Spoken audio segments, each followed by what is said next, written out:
because we need to reduce the gap between all of us who work for the people of Kenya.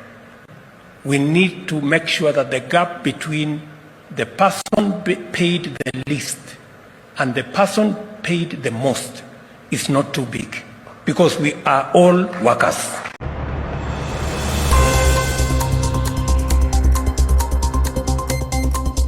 Hello and welcome to the Happy Hour TV, where we'll bring you trending and exciting news. How are you doing today? I am Cece. This is the news from the international scene. Case in point here, Kenya. President William Ruto has rejected a post-salary increment for himself and other senior government officials floated by the Salaries and Remuneration Commission, SRC, in order to cushion them against the rising cost of living. Wow, I didn't know there was a country where they'll actually freeze the salary of politicians and increase the salary of civil servants. This is an interesting one.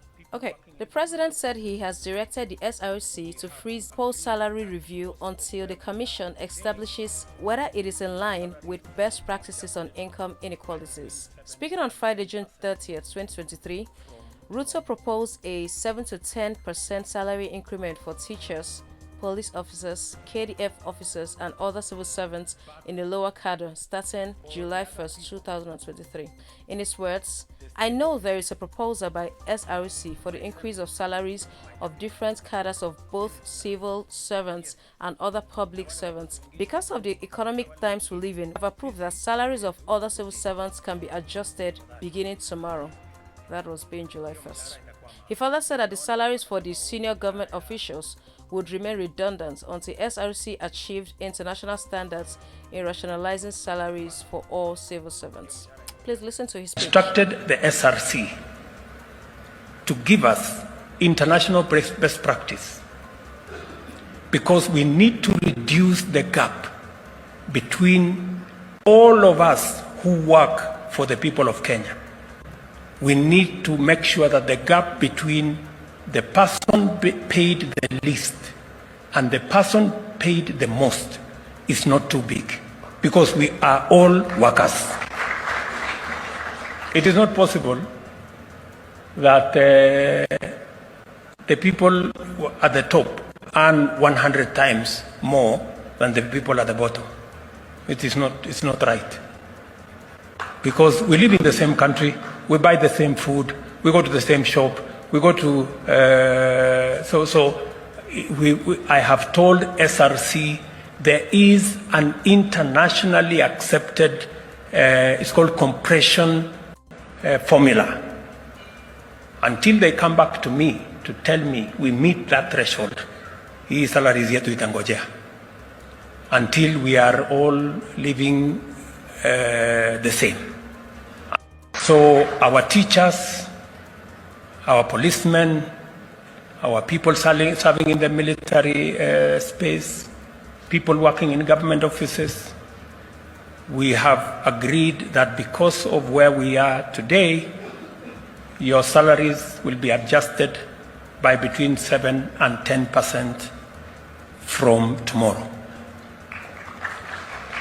But for the other people,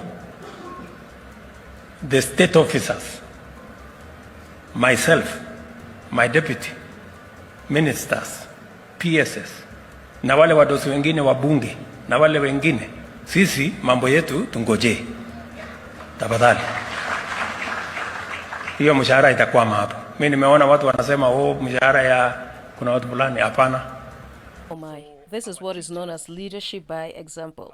You see, the president gauged the rising cost of living in the country, and because he had the people that he is leading at heart, he proactively increased the salaries for the civil servants of the lower cadre, and these civil servants make up like a huge percent of the Kenyan economy. Now, President Ruto didn't propose to have a 114% increase in the salaries of politicians and top government workers, no. Instead, he increased the salaries of people that really needed that increment, and he did not heed to the greedy people at the top, who had also proposed for a salary increment for themselves. Rather, he had their proposal frozen until they would be able to prove that they actually needed a salary increment. You see, that there is leadership. Not here in Nigeria, where a lot of the people in power have only themselves at heart, without thinking of the poor masses. Imagine, fuel subsidy was removed and people are suffering. The prices of foodstuff is increasing daily. The basket of tomato now, the price is outrageous, if you even get to see. Fuel pump price is on the rise. Transportation fare is choking. The top government workers, the people at the helm of affairs, still went ahead and talked of increasing their own salaries by 114%, then later turned around to deny it. Don't worry, we know. Well, I rest my case, but it would be a welcome development if our president can follow in the footsteps of his fellow African leader and do something about their situation that people are currently in, because it is not at all funny. Please, let the poor breathe.